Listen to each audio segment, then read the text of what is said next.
Good morning, Louis. I'm Samara Martinez with this Lali Romo. Thank you for joining us this early morning. Thank you for tuning in. We hope you all had a great St. Patrick's Day and spring break. So spring break. It was fun. I had too much time by myself. I was a little bored. I was like, okay, when are we going back to school? Really? Yeah. Oh, can't relate. I was in Florida. I seen.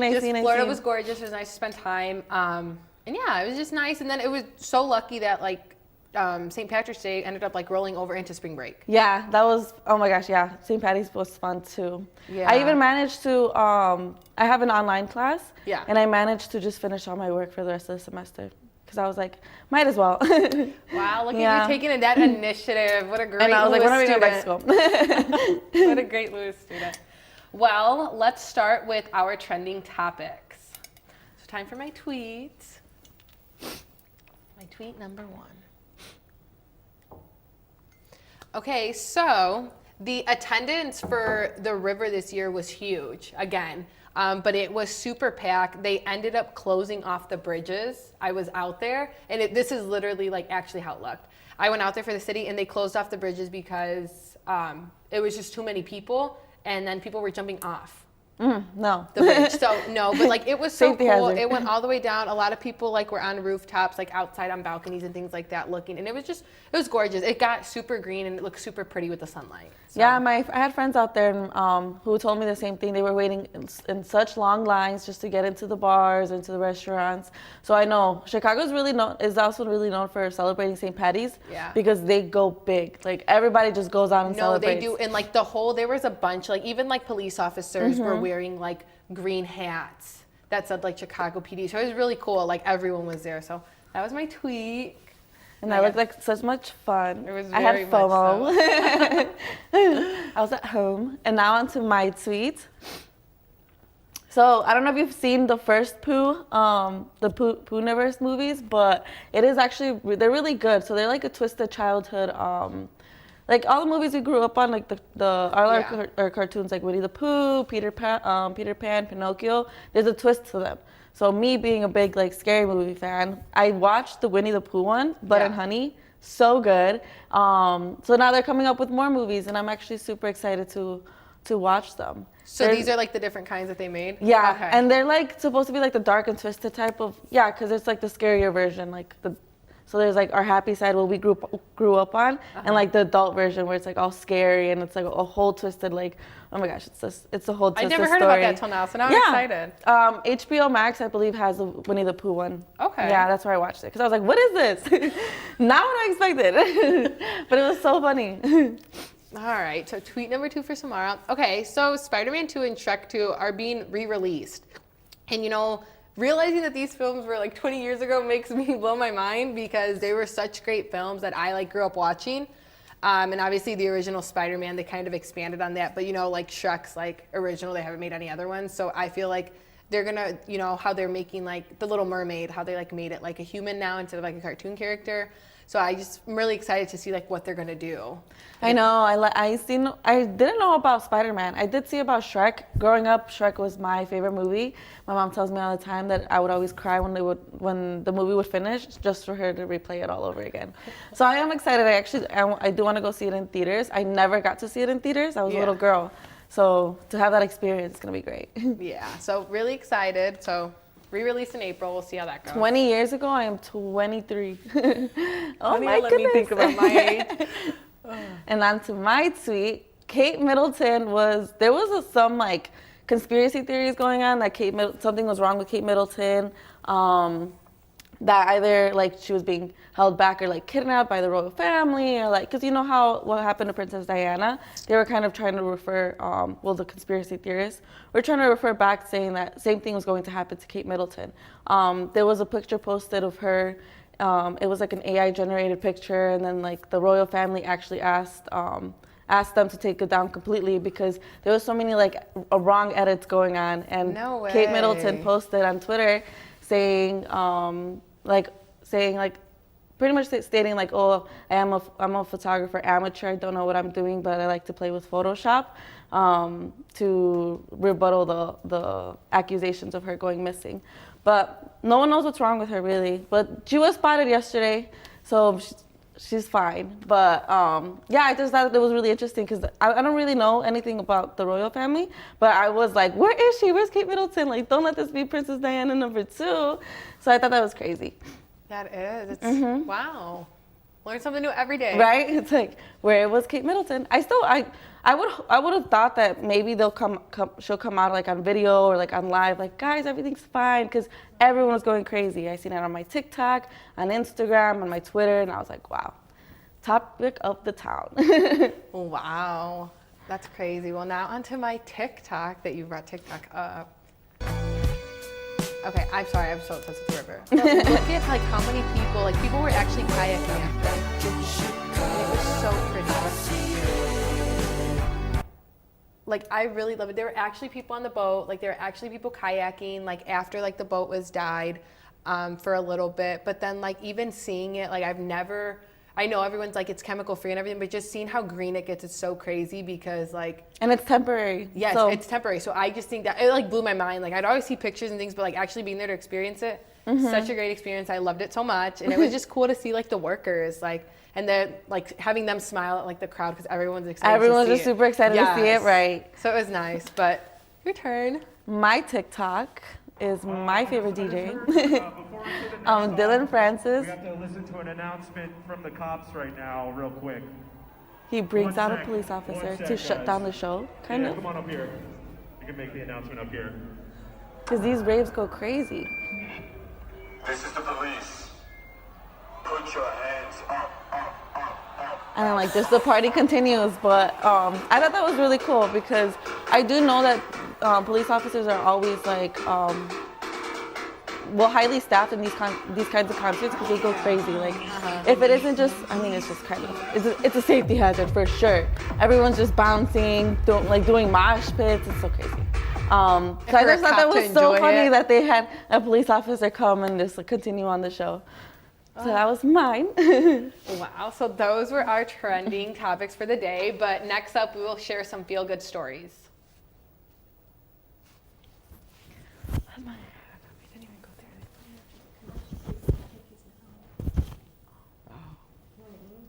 Okay, so last week our clock sprang forward for daylight savings, and on today's Mother Nature springs forward with a chance of seasons.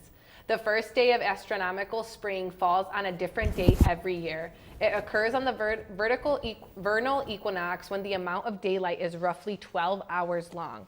The fall and spring equinoxes are only 2 days during the year when the sun rises exactly due east and sets exactly due west. This is the earliest in March the equinox has fallen since 1896. One senior dog in Texas has waited years to find his forever home, and his wish has finally come true. Meet Velcro. Formerly known as Beluga, the 10-year-old Carolina dog mix has special needs, including being partially blind and deaf, and has mobility issues. He arrived at the Austin Pets Alive shelter in 2022 and had spent over 700 days there. Then in February, 74-year-old Jeanette walked in and felt the dog was meant for her after spending time with him. She brought him home under a foster care with the intention of adopting. Jeanette says while Velcro has since bloomed while still acting like a calm old gentleman. What's better than ice cream? Free ice cream. So April 16th is Free Cone Day at Ben & Jerry's. The company started the tradition in 1979 as a way to give back to the community and thank fans for their support. Last year's Ben & Jerry dished out 970,000 free scoops. This year, the company wants you to help them meet the goal of 1 million scoops served. So try one flavor or try them all. No purchase is necessary, and you can get back in line as many times as you want.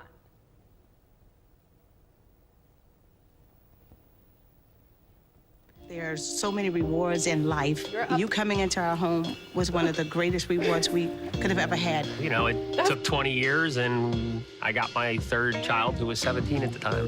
It's so cool to watch the adult that you've become, and you really have done as much for us as you think we've done for you.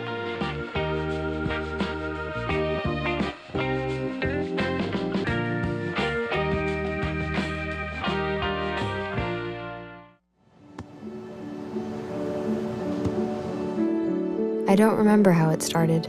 Go to that. our back and forth, it always came back. Dad! You probably don't remember what you told me, That was perfect. but I heard every word.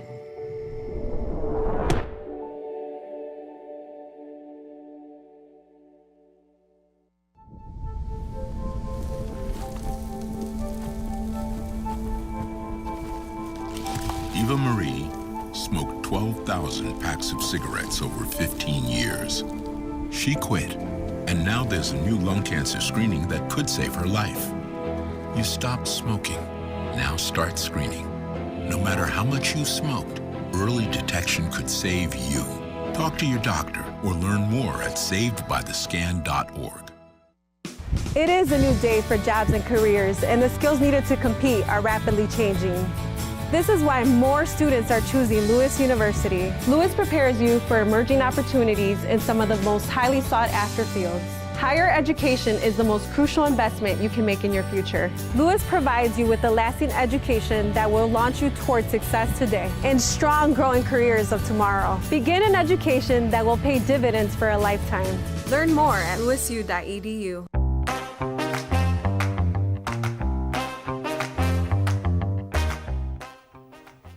Today I'm here with former Illinois Senator Dan Kotowski. Dan Kotowski attended Loyola Academy and University of Illinois, earning a degree in communications, and DePaul University, earning a master's in fine arts. Thank you for joining us today, Dan. Good morning, Citlali. How are you? I'm good. How are you? Good, good. Thank you for having me on the show. Thank you for joining us. I did want to start off by asking, today is the Illinois primary election and voter turnout is expected to be the lowest in 12 years. As a former Illinois senator, what initiatives or programs have you supported to involve youth in the political process? Well, I think it's a very important question. And one of the things that I've done is gone to meet young people where they're at. I've gone to high schools, I've spoken to young people, I've gone to colleges, and I made sure that we work at our organization, we work with young people who live in group homes, and I've sat down with them and talked about issues that they care about. And most important to them, I've talked about the journey of running for office and what's involved in that. I think part of the challenge is when you study politics, it's often a theory, and you don't learn about the practice and what's involved in it. And the practice of it is just going and connecting with people and asking them about what their most important concern is as a voter and what they would like to see happen with that. And I don't think that happens enough with young people today. I think, we have a very small percentage of young people participate in the election process. About 23% of eligible voters who are between the ages of 18 to 29 participated in the midterms. And I think part of that reason is because we're not meeting young people where they're at. We're not asking them what their most important concerns are. Because when you do that, I think you sort of bridge some of the gaps that exist, and it shows that we actually care instead of presenting a series of talking points. No, I agree. I think it's important to acknowledge the disconnect between the youth and the older individuals. What strategies do you believe are most effective in encouraging young people to become more politically engaged, particularly in the presidential elections? Look, I think one of the things is we need to demonstrate to people and make them aware that there are positions that are available where you can get a great deal of experience working on campaigns.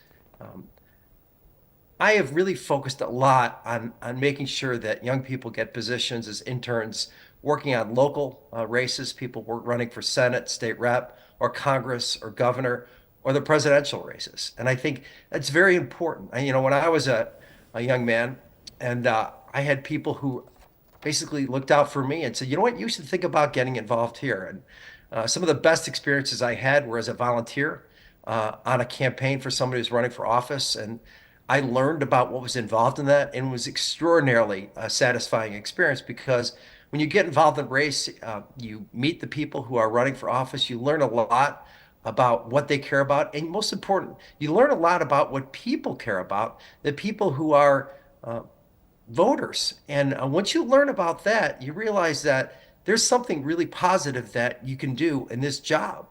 For example, when I first got elected, the first policy measure that I passed required insurance companies to cover mammograms and ultrasound for women who faced a risk of breast cancer or had positive genetic testing for breast cancer. And that was the first law that I passed. And it was something that I heard from someone on the campaign trail. Someone had brought that up to me. And I made sure that that became law. So you learn a lot about what people care about. And I think that's one of the best things we can do by engaging younger people. And I should say young adults. And when you're 18 to 29, you vote, be a part of the military, have a job. We need to treat young people like the adults that they are, take them very, very seriously. And most important, I get back to them, ask them about what they care about. And I appreciate the opportunity to be on the show here today because of the work that you're doing, because you're reaching out to people every single day to find out what they care about. And that makes a big difference. It does make a big difference. I totally agree. So that actually brings me on to my next question. How can political leaders and organizations effectively communicate with young people to ensure their voices are heard and their concerns are addressed? You know, it's interesting because I think if you talk to parents, and this is a question that, I think parents may not realize or they get, freaked out about. It's like, well, my child is on an app and they're constantly communicating through that app. They're on Instagram or Facebook or TikTok or LinkedIn or whatever vehicle there is. But there's a key component here that I think some parents are missing is that, a lot of young people get their information from social media vehicles.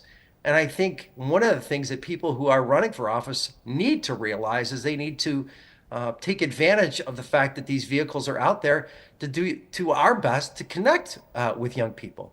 For example, we were talking about a social vehicle, a medium earlier that, the organization that I represent, we post all the time. And I get feedback from young people and they say, thank you for doing that. They find out about our programming that helps young people impacted by poverty and violence and injustice. So I think it's having a conversation and asking young people what they care about. But it's also like saying, okay, how do you communicate with each other? Because instead of like treating it like this completely foreign concept as an older person, I just don't get involved in that. If we are really going to take someone who's the age of 18 to 29 seriously, we need to find out how they are communicating with each other, how you're engaged in conversation, and it's a meaningful conversation. And so I think that's a real important way in which you can do that. Definitely, social media does play a big part in the way that young individuals communicate with each other.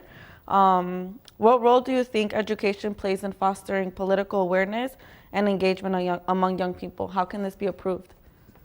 Well, I think it gets back to the part of the previous question. I think we need more people who are in positions of elected office, who are running for office, to go to high schools, go to universities, to go to graduate programs, to go vocational initiatives, to go meet young people and have conversations where they're at, not expecting young people to come to wherever it is somebody is providing their representation. I think that is crucial.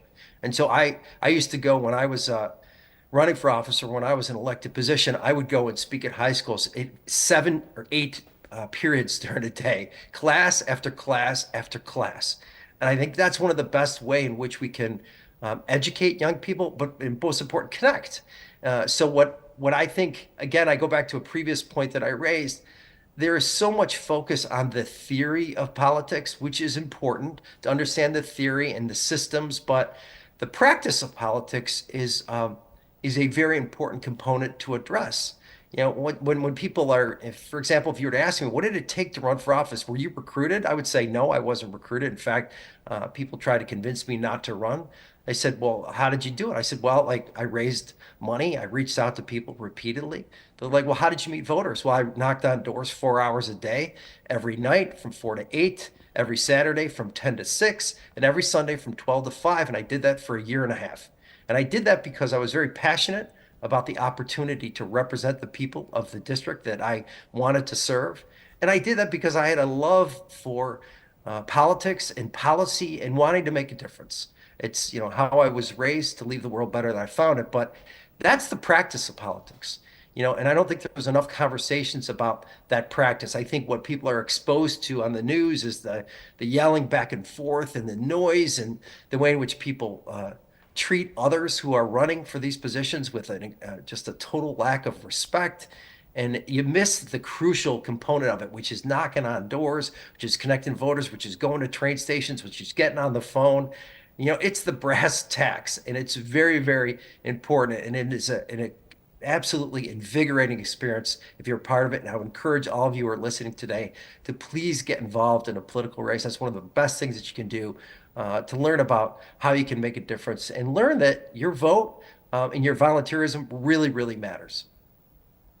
And my next question would be, how would you invite young individuals like me to come and join a political campaign like that? Like, what are the steps to take or how to start? Well, Citlali, one of the first things I would say, you reach out to me directly, and I will connect you to a lot of people who are running for office who need support. And I put that same offer out to other people because I know a significant number of people who are running for state rep or state senator or Congress or even the presidential election coming up. And I think I take it very seriously that I want to help other people to be successful in the same way other people helped me to be successful and want to get involved politically. But I think just the fact that someone's available to answer questions, but I would help point you in the right direction. So sometimes it seems kind of confusing, but for those who have not been involved politically, but I would just say, my name is Dan Katowski. You can find me on LinkedIn for those who are watching, and reach out to me. I'd be more than happy to help and connect you to some political races that are out there. But I also said I would place a little bit of responsibility on the other people who are paying attention today, is just to read up on some of the races that are out there and follow the issues, get on people's websites and find out what the positions that person has taken and say, well, that person is someone that I may consider supporting. And then reach out. Says it like they're looking for volunteers. I said, yeah, okay, I'd volunteer. Every little bit helps. In the last presidential election, I was at my house at night making phone calls between 7 and 9 p.m. Just making phone calls. And I reached out to the presidential campaign, and the candidate that I supported won, but I was involved in that way. I couldn't get to these other states because I have a full-time job and a family and other things, but I was able to make a difference. So there's so many ways in which you can get involved and make a difference. You can be actively involved in social media and promoting your particular candidate. That's another vehicle. You can make phone calls. You can show up at a particular political office or someone running for that position and offer to volunteer. Get on their website and say, I want to be a part of the campaign, and reach out to people like me who've been in the position before, who are more than happy to help. Thank you. So that actually is a follow-up to my next question. What advice would you give to young individuals who are interested in getting involved in politics but feel discouraged or intimidated by the process? I would say you find that in any position that you're going to get involved in, whether you want to get into finance or law or construction or education, that there's going to be a level of fear. And I just think it's a question of just taking the first step. It's taking the first step. I remember, I'll tell you a story, Citlali. I was, when I was before I'd knock on the first door I was going to knock on, I was sitting in my car. I had a stack of sheets, and I had to go knock on that door, and there was a couple guys in the backyard, and one of them had had his shirt off and he had tattoos, and another guy had a sleeveless tee, and I was like, oh man, this is the first house I'm going to go to. How are they going to receive me? And I walked up and I said, hi, my name is Dan Katowski. I'm running for state senate. I just want to talk to you about issues that you care about as voters. And they turned to me, and they couldn't have been nicer. They said, my God, you're the first person who's ever come to our house who's running for office. And so I think a lot of it is just, there's a fear like you have with anything when you're doing something for the first time. It's just it's an act of faith. You take a deep breath, you put one foot in front of the other. And that's what I did. And you're going to face rejection. You're going to face times where it's discouraging. But I would always say there's another person to talk to. There's another door to knock on. There's another day. There's another opportunity. And that's the same with any kind of position that you engage in life. So I learned that. And fortunately, I had some positive experiences, and I had some ones that were negative, but I learned from it. And I'd say, what could I have done differently or better? Or was it just that person having a bad day? And if I knew back when I was your age, what I found out when I ran for office there's a lot more that I could have accomplished because people not receiving you positively for the first time isn't a fatal thing. It's a positive thing. You learn from it, and then you move on to the next. And then, as a consequence, when I ran for office, I was the first Democrat to win in my district since 1860. And it wasn't because I was the most handsome guy on the block. That's obvious. And it wasn't because I was exceedingly wealthy. It was because a lot of luck and a lot of opportunity, and I put in the work. Thank you, Dan.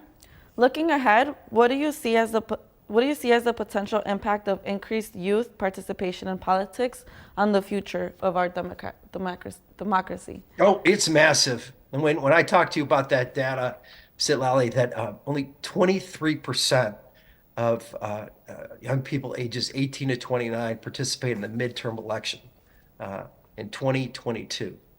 Only 23%. Imagine if that was 50%. You know, it was crucial in states like Minnesota and Michigan. It was crucial that young people, it was the overall average is 23%, but it was like 38 and 37%. Young people really had a significant impact on the midterm elections, just moving that up a couple of percentage points. And, you know, when you look at the percentage of eligible voters over the age of 50, it's usually 60%, 70% of involvement who actually vote.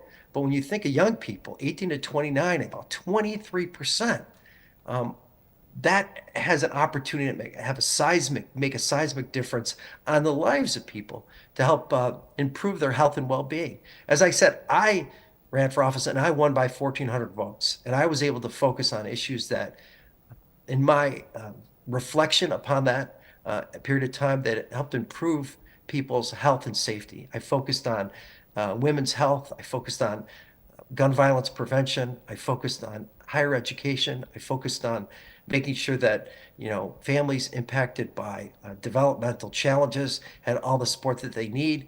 And I was able to accomplish a fair amount in that role because I won by 1,400 votes. And that puts a lot of things into perspective. And anybody who's paying attention to your show today, just consider that. Consider what it means to get involved and the difference that you can make just by voting. It can fundamentally transform the landscape of your community and the landscape of our country. Thank you, Dan. Thank you for sharing your words of wisdom and advice. And also, thank you for joining us today. Well, thank you, Citlali. It was a terrific show. I'm going to have to tune in more, you know, to Good Morning Lewis, because I think you far exceed your competitors on the major networks. So I'm going to have to tune in because I know you're going far in your role, and I look forward to seeing the impact that you're going to have as you continue on this path and this journey in journalism. So keep up the excellent work, and like I said, I'm going to keep tuning in. So definitely, we'll be live 8 in the morning every Tuesday. But thank you. You have a great day. You too. Have a better one. Thanks. If I could go back and change it all, I would.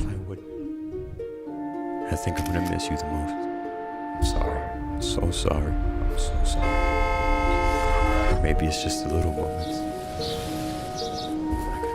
If I could go back and change it all, if I could go back, I would. But I can't.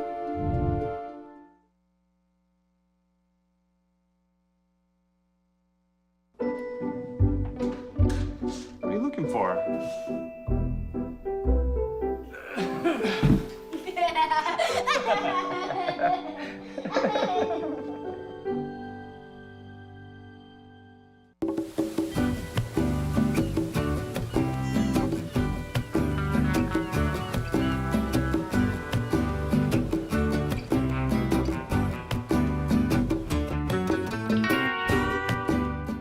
I know kids worry about a lot of things. Getting enough food to eat shouldn't be one of them. Through a nationwide network of food banks, Feeding America serves virtually every community in the United States. See how you can help your community. Visit feedingamerica.org. Well, that's it for today. We hope you enjoyed this episode of Good Morning Lewis. Thank you for tuning in, and we'll see you next week.